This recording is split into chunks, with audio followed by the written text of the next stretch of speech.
pitao any miafatro raha mba mandalo any ianao lazao izy hoe efa ela ihany no tsy tazany sa efa adinonao ny fisiny ao raha tositrakao izao lazao zao aty de efa te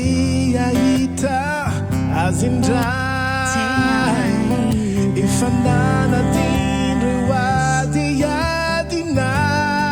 adiadinay fa mbola tiany fonony anao tsy miova não ela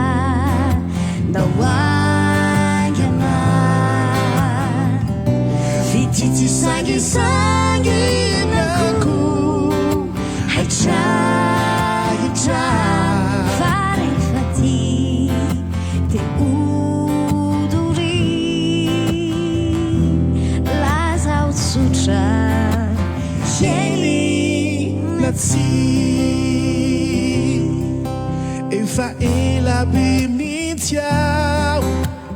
no tsy mpanahita azy intsony tsy nandre mihitsy izay nikasikazy fa hatramilay adiady